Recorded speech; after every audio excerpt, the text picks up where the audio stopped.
First at 5, a trial date has now been set and a plea bargain is now off the table for a man accused in a deadly hit and run. Fox 26's Damali Keith is live at the Harris County Criminal Courthouse to tell us why there's no longer a deal. Damali.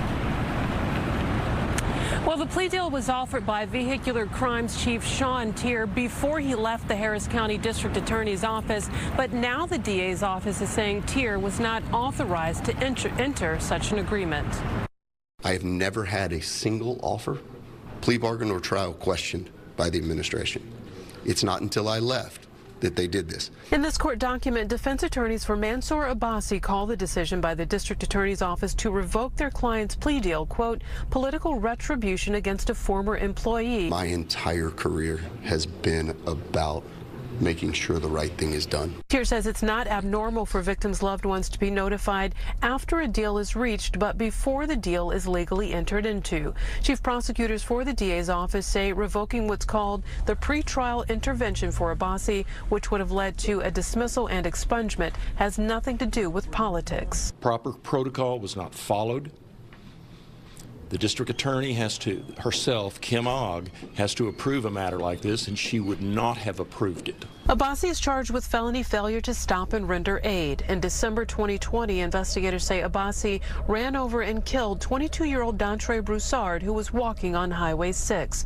A witness says Abbasi got out of his SUV, looked around, then drove away. Broussard's mother, Krishana Harris, speaking through a victim's advocate, says she wants Abbasi in prison. It's very important to Ms. Harris that there is justice in this case for the loss of her son. According to court records, Broussard had recently been diagnosed with mental illness and stepped in front of Abbasi's car. The court documents go on to say the medical examiner's office initially ruled Broussard's death an accident and later changed it to suicide after reviewing surveillance video. I think it's a tragic circumstance for everybody involved.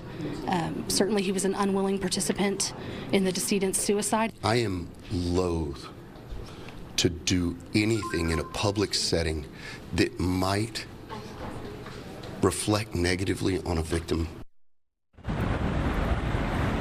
Now, Tier says that's why he reached a decision for a plea deal to keep details about the victim from coming out publicly in court. The DA's office says it's more appropriate for a jury to decide on a resolution.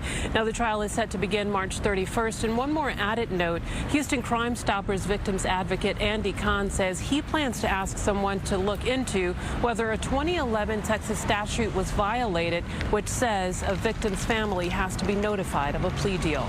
Reporting live in downtown Houston, I'm Damali Keith, Fox 26 News.